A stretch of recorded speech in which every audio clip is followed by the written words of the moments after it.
प्रिय भक्तों, आप सभी का दिन शुभ और मंगलमय हो। आज भाद्रपद मास के कृष्ण पक्ष की एकादशी तिथि है और इस एकादशी को अजा एकादशी के नाम से जाना जाता है। कुछ स्थानों पर इसे अजा ग्यारस के नाम से भी जाना जाता है। इस एकादशी का व्रत करने तथा कथा सुनने से संतान सुखी रहती है, उस पर आने वाले हर संकट दूर हो जाते हैं और गरीबी तथा दरिद्रता दूर हो जाती है। तो आज मैं आपको सुना रही हूँ अजा एकादशी की बड़ी ही दुर्लभ कथा। किंतु एक बात का विशेष ध्यान रखिएगा, इन कथाओं को पूरा सुनने से ही सभी मनोकामनाएं पूर्ण होती हैं। कथाओं को आधा अधूरा सुनने से पूर्ण फल प्राप्त नहीं होता है। तो आइए बड़े ही श्रद्धा और प्रसन्न चित्त मन से इन कथाओं को सुनते हैं।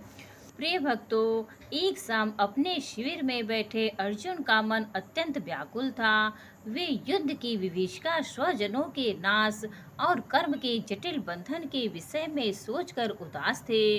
उनके मन की व्यथा को समझते हुए उनके सारथी और सखा त्रिभुवन के स्वामी भगवान श्री कृष्ण उनके पास आए। अर्जुन ने भगवान कृष्ण के चरण स्पर्श किए और अत्यंत विनम्रता से पूछा, हे माधव, हे केशव, इस संसार में मनुष्य अपने कर्मों के फल से बंधा है। कभी कभी पूर्व जन्म के पाप इस जीवन में इतने कष्ट देते हैं कि मनुष्य को कोई मार्ग नहीं सूझता, वह घोर अंधकार में डूब जाता है।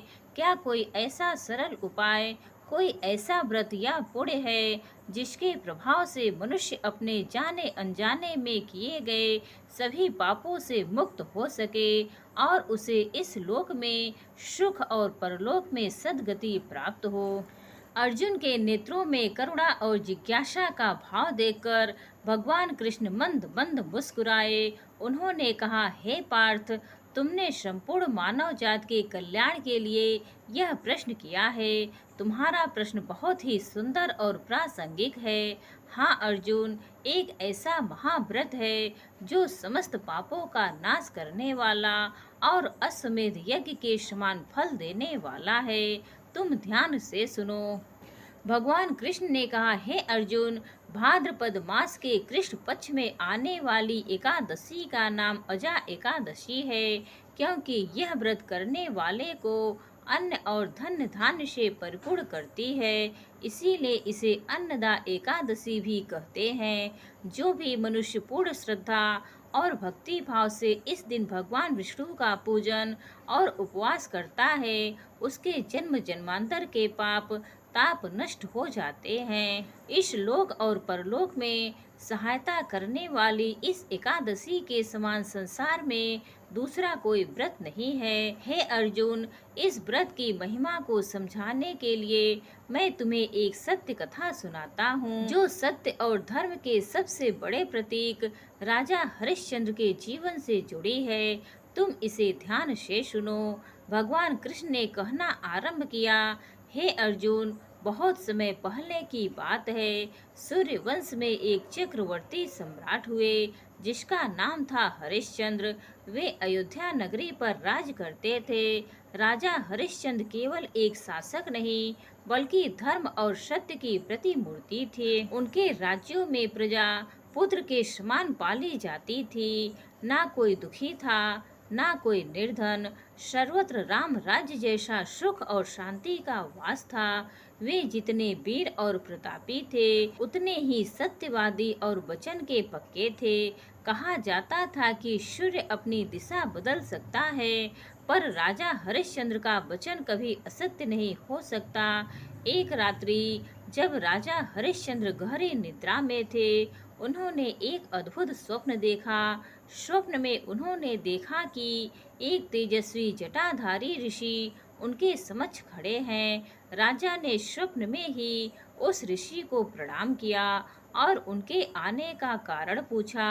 ऋषि ने कहा, हे राजन, मैं तुम्हारी सत्यनिष्ठा और दानवीरता से प्रसन्न हूँ और तुमसे तुम्हारा संपूर्ण राजपाट दान में मांगता हूँ। स्वप्न में ही राजा ने तथास्तु कहकर अपना सारा राज्य उस ऋषि को दान कर दिया। जब प्रातःकाल राजा की निद्रा खुली तो उन्हें स्वप्न की घटना याद थी। वे इसे प्रभु की इच्छा मानकर विचलित नहीं हुए। उसी समय महर्षि विश्वामित्र, जो अपने क्रोध के लिए विख्यात थे, उनके दरबार में पधारे। राजा हरिश्चंद्र ने उन्हें पहचान लिया। यह वही ऋषि थे जो उनके स्वप्न में आए थे। राजा ने सिंहासन से उतरकर महर्षि का स्वागत किया और कहा, हे महर्षि, मेरा सौभाग्य है कि आपने मुझे दर्शन दिए। मैंने स्वप्न में अपना संपूर्ण राज्य आपको दान कर दिया था और अब मैं जागृत अवस्था में भी अपना वचन दोहराता हूँ। आज से यह अयोध्या, यह सिंहासन, यह कोष सब आपका है। विश्वामित्र राजा की सत्य निष्ठा देखकर चकित तो हुए, पर उनकी परीक्षा अभी समाप्त नहीं हुई थी। उन्होंने कहा, राजन, बिना दक्षिणा के कोई भी दान पूर्ण नहीं होता। तुमने राज्य तो दान कर दिया, अब इस यज्ञ रूपी दान की दक्षिणा के रूप में मुझे 1000 स्वर्ण मुद्राएं और दो।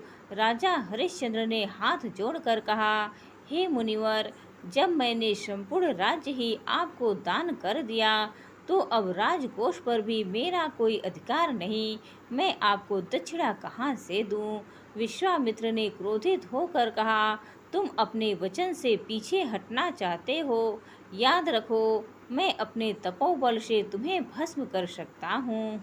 मुझे मेरी दक्षिणा चाहिए, चाहे जैसे भी दो। अपने वचन की रक्षा के लिए राजा हरिश्चंद्र अयोध्या छोड़ दी। उनके साथ उनकी धर्मपरायण पत्नी रानी तारामती और उनका एकमात्र पुत्र रोहितास भी नंगे पैर चल पड़े। जिस राजा के चलने पर पृथ्वी कांपती थी, आज वह अपनी ही भूमि पर एक सामान्य नागरिक की तरह असहाय था। दक्षिणा चुकाने के लिए वे काशी नगरी पहुँचे, जिसे भगवान शिव की नगरी कहा जाता है। जहाँ किसी राजा का शासन नहीं चलता, वहाँ उन्होंने अपनी पत्नी और पुत्र को एक ब्राह्मण के हाथों में बेच दिया। उस दृश्य को देखकर पत्थर भी पिघल गए। रानी तारामती और राजकुमार रोहितास रो रहे थे, पर हरिश्चंद्र अपने सत्य पर अडिग थे। फिर भी दक्षिणा पूरी नहीं हुई। अंत में उन्होंने स्वयं को भी एक चांडाल के हाथों बेच दिया, जो स्मशान घाट का स्वामी था। अब राजा हरिश्चंद्र एक चांडाल के दास बन गए। उनका कार्य था स्मशान में आने वाले हर शव के दाह संस्कार के लिए कर वसूलना और मालिक को हिसाब देना। जो राजा स्वर्ण के सिंहासन पर बैठता था, आज वह स्मशान की राख और दुर्गंध के बीच फटे पुराने वस्त्रों में रहता था। वे दिन रात यही सोचते रहते कि हे प्रभु, न जाने मेरे कौन से पूर्व जन्म के कर्मों का फल मुझे इस रूप में मिल रहा है। इस कष्ट से मुक्ति का क्या कोई उपाय है? उनका शरीर दुर्बल हो गया था, पर मन में सत्य की ज्योति अब भी जल रही थी। उनकी परीक्षा की पराकाष्ठा तब हुई जब एक रात एक स्त्री अपने पुत्र के शव को गोद में लिए रोती बिलखती स्मशान पहुंची। अंधेरे में राजा उसे पहचान ना सके। वह स्त्री कोई और नहीं, उनकी अपनी पत्नी तारामती थी और मृत बालक उनका पुत्र रोहितास था, जिसे सर्प ने डस लिया था। जब तारामती ने दाह संस्कार की अनुमति मांगी तो हरिश्चंद्र ने अपने कर्तव्य का पालन करते हुए कहा, देवी, बिना कर चुकाए यहाँ दाह संस्कार की आज्ञा नहीं दी जाती है। तारामती के पास देने के लिए कुछ भी नहीं था। उसने रोते हुए अपने साड़ी का आंचल फाड़कर कर के रूप में देना चाहा। जैसे ही तारामती ने अपनी साड़ी का पल्लू फाड़ा, आकाश में भयंकर बिजली कड़की और स्वयं भगवान प्रकट हो गए। परंतु आज की कथा में एक और अद्भुत मोड़ आया। उसी चिंताग्रस्त अवस्था में जब राजा अपने दुर्भाग्य पर विलाप कर रहे थे, तभी उनके पास देवर्षि गौतम पधारे। उनके मुख पर शांति और करुणा का तेज था। राजा हरिश्चंद्र ने उन्हें प्रणाम किया और अपने आंसू रोक ना सके। उन्होंने अपनी पूरी दुख भरी कहानी उन्हें सुना दी। राजा की व्यथा सुनकर गौतम ऋषि का हृदय भी द्रवित हो गया। उन्होंने कहा, हे राजन, तुम सत्य और धर्म की साक्षात प्रतिमा हो। तुम्हारे कष्ट देखकर देवता भी दुखी हैं। मैं तुम्हें इस घोर संकट से निकलने का एक मार्ग बताता हूँ। आज से 11वें दिन भाद्रपद मास के कृष्ण पक्ष की एकादशी है, जिसे अजा एकादशी कहते हैं। तुम उस दिन विधान पूर्वक व्रत करो, अन्न जल का त्याग कर केवल फलाहार करो और रात्रि में भगवान विष्णु का नाम लेते हुए जागरण करो। इस व्रत के प्रभाव से तुम्हारे समस्त पाप नष्ट हो जाएंगे और तुम्हारे दुखों का अंत अवश्य होगा। राजा हरिश्चंद्र के मन में आशा की एक किरण जागी। उन्होंने गौतम ऋषि को बारंबार प्रणाम किया। ऋषि उन्हें आशीर्वाद देकर वहां से चले गए। अजा एकादशी का दिन आया। उस स्मशान की अपवित्र भूमि पर भी राजा ने मिट्टी से भगवान विष्णु की मूर्ति बनाई, जंगली फूलों से उनकी पूजा की और पूर्ण उपवास रखा। उन्होंने दिन रात केवल भगवान नारायण का स्मरण किया। रात्रि में जब चारों ओर चिताएं जल रही थी और भयंकर अंधकार था, तब भी वे प्रभु के नाम का जाप करते हुए जागरण करते रहे। जैसे ही व्रत पूर्ण हुआ, एक चमत्कार हुआ। आकाश में दिव्य नगाड़े बजने लगे। देवताओं ने पुष्पों की वर्षा की। राजा हरिश्चंद्र ने आंखें खोली तो देखा कि उनके सामने ब्रह्मा, विष्णु, महेश, इंद्र और सभी देवता खड़े हैं। महर्षि विश्वामित्र भी वहां थे और उनके चेहरे पर क्रोध नहीं बल्कि प्रशंसा का भाव था। भगवान विष्णु ने कहा, हे हरिश्चंद्र, तुम्हारी सत्यनिष्ठा और धर्मपरायण ने तीनों लोकों को जीत लिया है। यह सब महर्षि विश्वामित्र द्वारा तुम्हारी परीक्षा लेने के लिए रची गई एक माया थी। तुम इस कठिन परीक्षा में सफल हुए। उसी क्षण उनका पुत्र रोहिताश्व जीवित होकर खड़ा हो गया। उनकी पत्नी तारामती राजसी वस्त्रों और आभूषणों से सुसज्जित उनके पास खड़ी थी।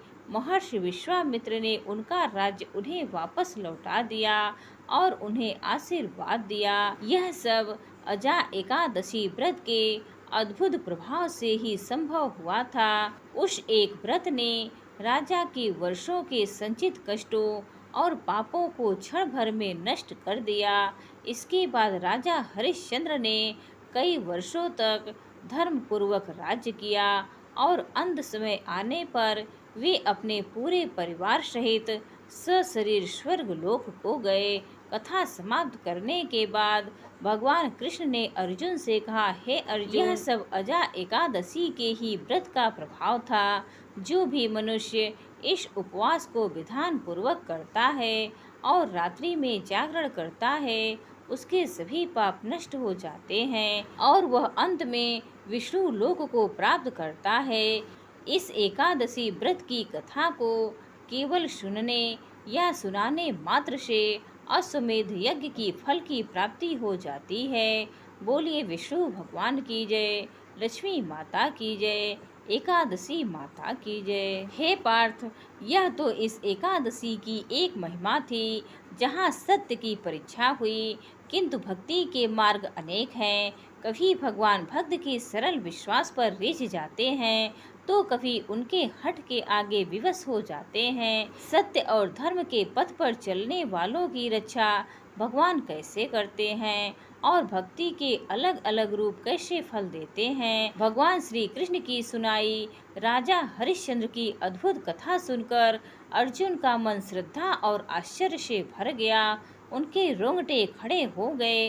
उन्होंने कहा, हे माधव, सत्य की शक्ति इतनी महान है यह मैं जानता था, पर राजा हरिश्चंद्र का त्याग तो कल्पना से भी परे है। अजा एकादशी के व्रत ने उन्हें उनके सबसे बड़े दुखों से उबार लिया।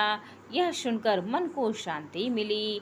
भगवान कृष्ण मुस्कुराए और बोले, हे पार्थ, सत्य निश्चय ही परम धर्म है, किंतु धर्म के और भी कई स्तंभ हैं जिनकी शक्ति ब्रह्मांड को भी नियंत्रित कर सकती है। प्रिय भक्तगणों, इस दिन भगवान विष्णु और तुलसी जी की कथा को सुने बिना यह व्रत पूर्ण नहीं माना जाता। इसीलिए अब आइए श्रवण करते हैं विष्णु भगवान की बड़ी ही दुर्लभ कथा, जिसे सुनने मात्र से सभी मनोकामनाएं पूर्ण हो जाती हैं। एक गांव में एक निर्धन जुलाहा दंपत्ति रहा करता था। जुलाहे का नाम था माधव और उसकी पत्नी का नाम कांता था। वे दोनों बहुत परिश्रमी थे, सारा दिन काम करते, सुंदर सुंदर कपड़े बनाते, किंतु उनके बने कपड़ों की उनको अच्छी कीमत नहीं मिल पाती। फिर भी जो मिलता वे उसी में संतुष्ट रहते और एक टूटी फूटी झोपड़ी में रहकर अपना जीवन व्यतीत कर रहे थे। वे बहुत संतोषी स्वभाव के थे। वे दोनों भगवान श्री कृष्ण के अनन्य भक्त थे। दिन भर के परिश्रम के बाद जो भी समय मिलता उसे वे दोनों भगवान के भजन कीर्तन में बिता देते थे। माधव के पास एक तानपुरा और एक खड़ताल थी। वह दोनों मिलकर भजन गाते तो माधव तानपुरा बजाता और उसकी पत्नी खड़ताल। फिर तो दोनों भगवान के भजन में ऐसा डूब जाते कि उनको अपनी भूख प्यास की चिंता भी नहीं रहती। उन्होंने अपनी दीनहीन अवस्था के लिए कभी भगवान को कोई उलाहना नहीं दिया और अपने इसी जीवन में प्रसन्न थे। लेकिन एक दिन उनको सदा सताता रहता कि उनके कोई संतान नहीं थी। इसको लेकर वह सदा चिंतित रहा करते थे। चिंता तो थी, फिर भी दोनों सदा भगवान की भक्ति में मग्न रहते थे। इसको भी उन्होंने भगवान की लीला समझकर स्वीकार कर लिया और निष्काम भाव से भगवान श्री कृष्ण की भक्ति में लीन रहते। जब उनकी आयु अधिक होने लगी तो एक दिन कांता ने माधव से कहा कि हमारी कोई संतान नहीं है। कहते हैं कि संतान के बिना मुक्ति प्राप्त नहीं होती। अब हमारी आयु भी अधिक हो चली है, न जाने कब बुलावा आ जाए।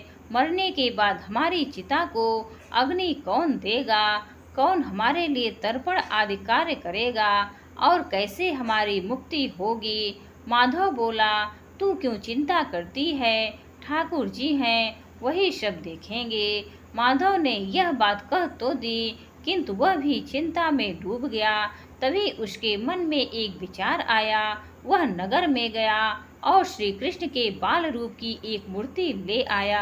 घर आकर बोला, अब तुझे चिंता करने की कोई आवश्यकता नहीं है। मैं यह बाल गोपाल लेकर आया हूँ।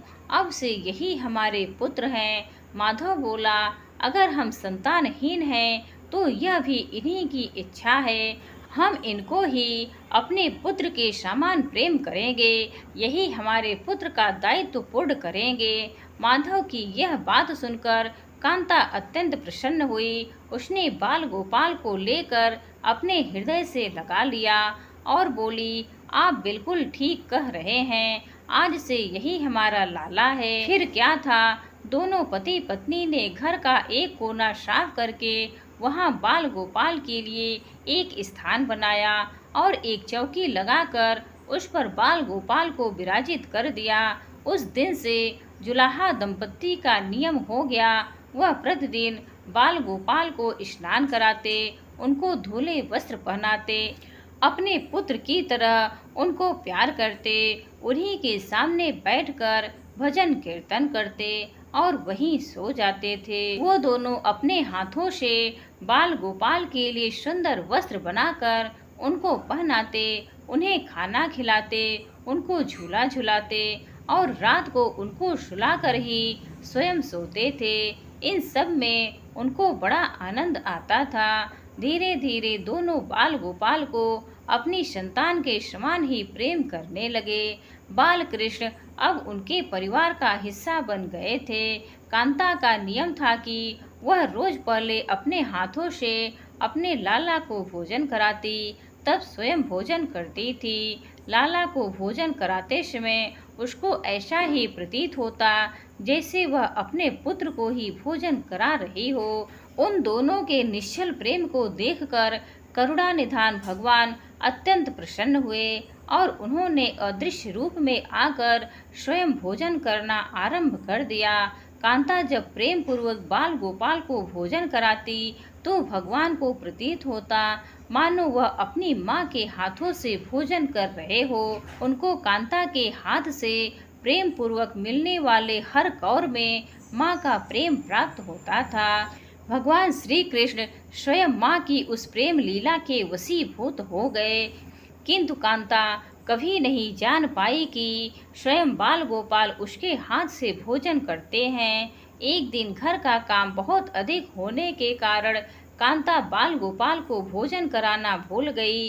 गर्मी का समय था। भरी दोपहरी में दोनों पति पत्नी कार्य करते करते थक गए और बिना भोजन किए ही सो गए। उनको सोए हुए कुछ ही देर हुए थे कि उनको एक आवाज़ सुनाई दी, मैया, बाबा, मुझको भूख लगी है। दोनों हड़बड़ा कर उठ गए। चारों ओर देखा, आवाज़ कहाँ से आई, किंतु कुछ दिखाई नहीं दिया।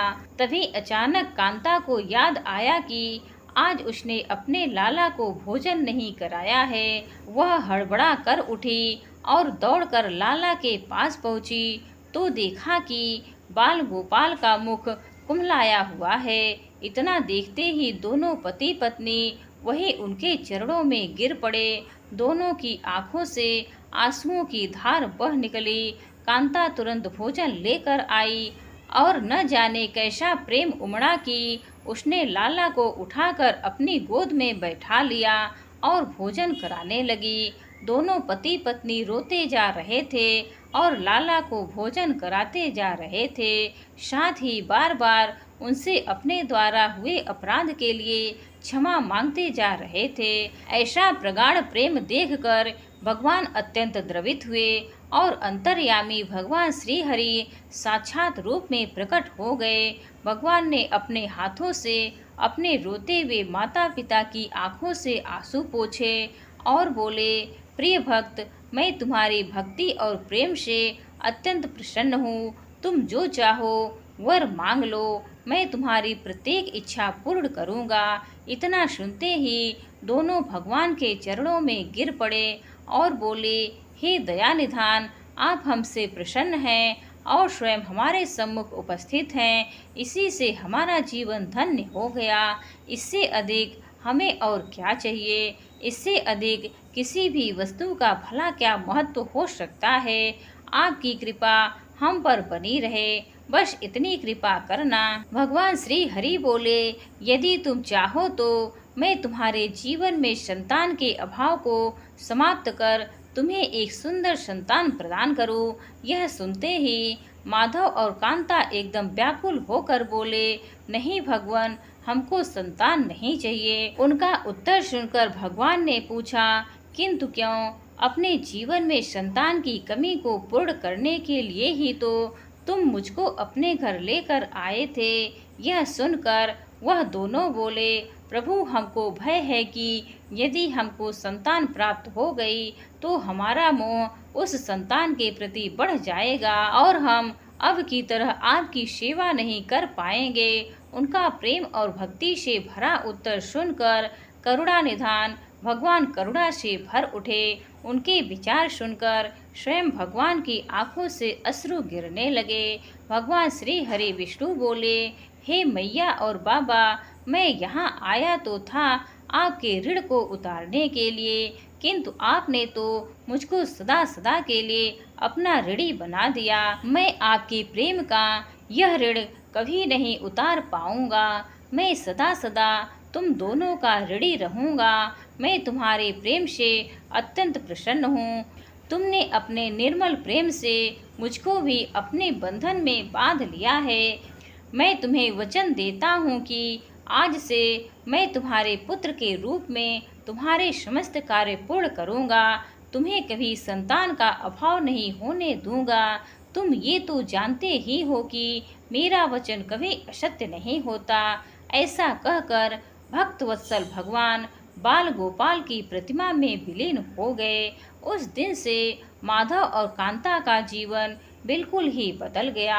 उन्होंने सारा काम धंधा छोड़ दिया और सारा दिन बाल गोपाल के भजन कीर्तन और उनकी सेवा में व्यतीत करने लगे। भजन करते हुए उनको न भूख सताती और ना ही प्यास लगती थी। उन्होंने सभी प्रकार की इच्छाओं का पूर्ण रूप से त्याग कर दिया। अब माधव कभी कोई कार्य करता तो केवल अपने बाल गोपाल के लिए सुंदर सुंदर वस्त्र बनाने का। उनके सामने जब भी कोई परेशानी आती तो बाल गोपाल एक बालक के रूप में उपस्थित हो जाते और उनके समस्त कार्य पूर्ण कर देते। वह दंपत्ति और बालक गांव भर में चर्चा का विषय बन गए, किंतु गांव में कोई भी यह नहीं जान पाया कि वह बालक कौन है, कहाँ से आता है और कहाँ चला जाता है। धीरे धीरे समय बीतने लगा। अब जुलाहे दंपत्ति बूढ़े हो चले थे, किंतु भगवान की कृपा उन पर बनी रही। अब दोनों की आयु पूर्ण होने का समय आ चला था। भगवत प्रेरणा से उनको यह ज्ञात हो गया कि अब उनका समय पूरा होने वाला है। इसी के चलते एक दिन दोनों ने भगवान को पुकारा। ठाकुर जी तुरंत प्रकट हो गए और उनसे उनकी इच्छा जाननी चाहिए। दोनों भक्त दंपत्ति भगवान के चरणों में प्रणाम करके बोले, हे प्रभु, हमने अपने पूरे जीवन में आपसे कभी कुछ नहीं मांगा, किंतु अब जीवन का अंतिम समय आ गया है, इसलिए आपसे कुछ मांगना चाहते हैं। भगवान बोले, निसंकोच होकर अपनी कोई भी इच्छा कहो। मैं वचन देता हूँ कि तुम्हारी प्रत्येक इच्छा को पूर्ण करूँगा। तब बाल गोपाल के अगाध प्रेम में डूबे वह वृद्ध दंपत्ति बोले, हे नाथ, हमने अपने पुत्र के रूप में आपको देखा है। आपने भी पुत्र के समान ही हमारी सेवा की है। अब वह समय आ गया है जिसके लिए कोई भी माता पिता पुत्र की कामना करते हैं। हे दीन बंधु, हमारी इच्छा है कि हम दोनों पति पत्नी के प्राण एक साथ निकले। हे दया निधान, जिस प्रकार एक पुत्र अपने माता पिता की अंतिम क्रिया करता है और उनको मुक्ति प्रदान करता है, उसी प्रकार हे परमेश्वर, हमारी अंतिम क्रिया आप अपने हाथों से कर हमें मुक्ति प्रदान करें। श्री हरि ने दोनों को उनकी इच्छा पूर्ण करने का वचन दिया और बाल गोपाल के विग्रह में विलीन हो गए। अंत में वह दिन आ गया जब प्रत्येक जीव को यह शरीर छोड़ना पड़ता है। दोनों वृद्ध दंपत्ति बीमार पड़ गए। उन दोनों की भक्ति की चर्चा गांव भर में थी, इसीलिए गांव के लोग उनका हाल जानने के लिए उनकी झोपड़ी के पास आ गए, किंतु उन दोनों का ध्यान तो श्री हरि में रम चुका था। उनको नहीं पता था कि कौन आया है कौन नहीं। तभी अचानक एक चमत्कार हुआ। जुलाहे की झोपड़ी एक तीव्र और अलौकिक प्रकाश से भर उठी। वहां उपस्थित समस्त लोगों की आंखें बंद हो गई। किसी को कुछ भी दिखाई नहीं पड़ रहा था। कुछ लोग तो झोपड़ी से बाहर आ गए तो कुछ वहीं धरती पर बैठ गए। तभी श्री हरि अपने दिव्य चतुर्भुज रूप में प्रकट हुए। उनकी अद्भुत शोभा समस्त सृष्टि को आलोकित करने वाली थी। जो वातावरण में एक दिव्य सुगंध भर गई। वे अपनी मंद मंद मुस्कान से अपने उन भक्त माता पिता की ओर देख रहे थे। उनका यह दिव्य रूप देखकर दोनों वृद्ध अत्यंत आनंदित और मंत्रमुग्ध हुए जा रहे थे। अपने दिव्य दर्शनों से दोनों को तृप्त करने के बाद करुणामयी लीलाधारी समस्त सृष्टि के पालन करता श्री हरि वहीं उन दोनों के निकट धरती पर ही उनके सिरहाने बैठ गए। भगवान ने उन दोनों भक्तों का सर अपनी गोद में रख लिया, उनके शीश पर प्रेम पूर्वक अपना हाथ रखा। तत्पश्चात अपने हाथों से उनके नेत्र बंद कर दिए। इतना करते ही तत्काल दोनों के प्राण निकलकर श्री हरि में विलीन हो गए। पंचभूतों से बना शरीर पंचभूतों में विलीन हो गया। कुछ समय बाद जब वह दिव्य प्रकाश का लोप हुआ तो सभी उपस्थित ग्रामीणों ने देखा कि वहां न तो माधव था और न ही कांता थी और न ही बाल गोपाल बचे थे, तो मात्र कुछ फूल जो धरती पर पड़े थे और एक दिव्य सुगंध जो वातावरण में चारों ओर फैली थी। विस्मित ग्रामीणों ने श्रद्धा से उस धरती को नमन किया। उन पुष्पों को उठाकर ग्रामवासियों ने शीश से लगाया। तथा माधव और कांता की भक्ति और गोविंद के नाम का गुणगान करते हुए चल दिए।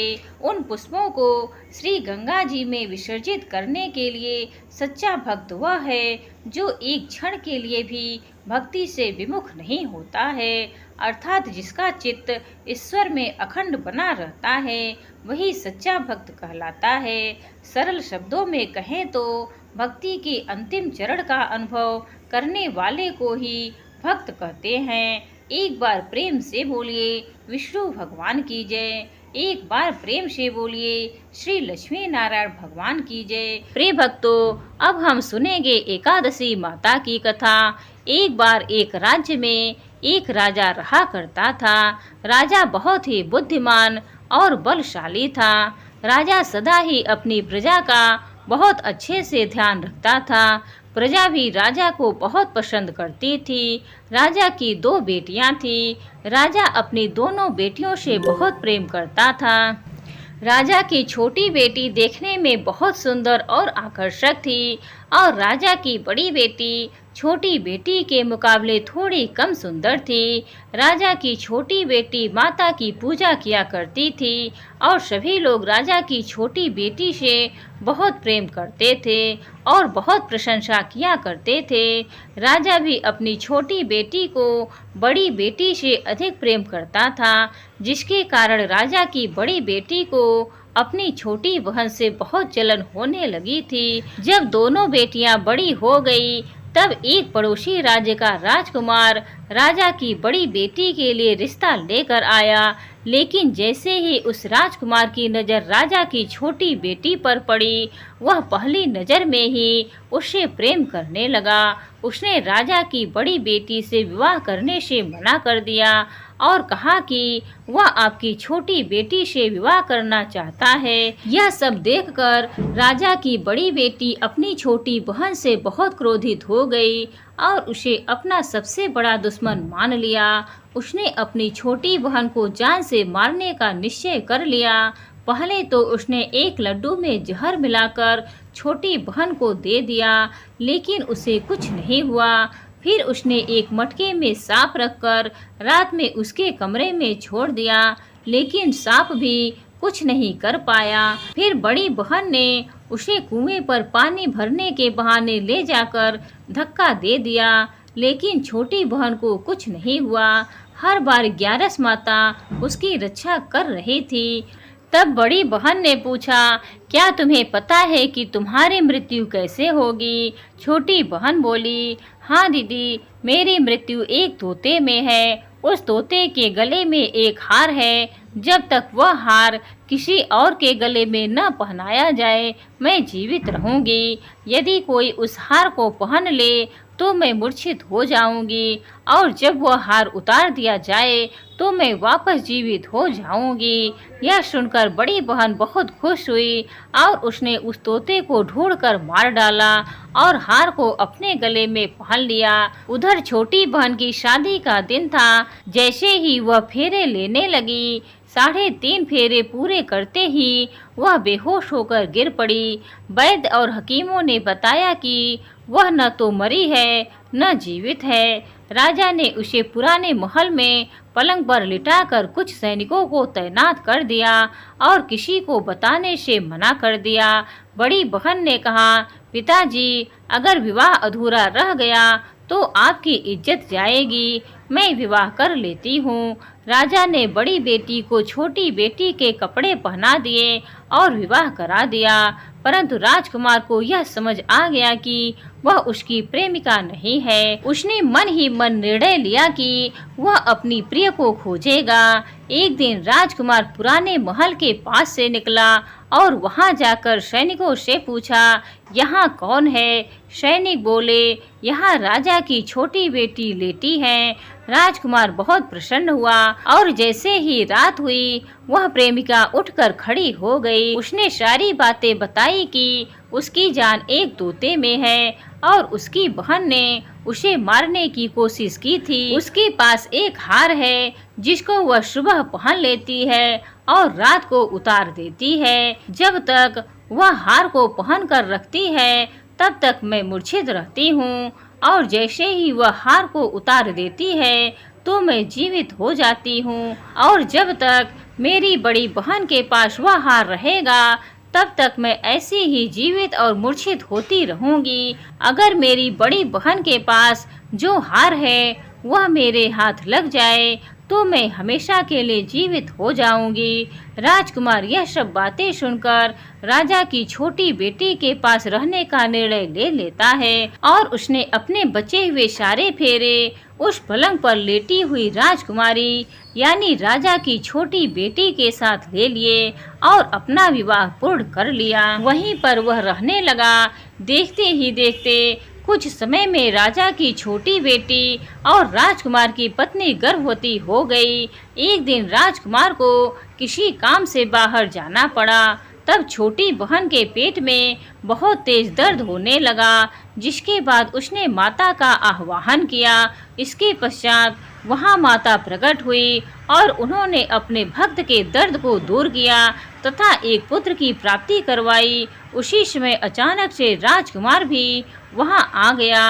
राजकुमार ने ग्यारस माता को देखा तो वह आश्चर्यचकित हो गया और उसने तुरंत ग्यारस माता को प्रणाम किया। ग्यारस माता ने राजकुमार से कहा, जब तुम्हारा पुत्र 5 वर्ष का हो जाए तो तुम आकर अपने पत्नी का हार उसके गले में डाल देना।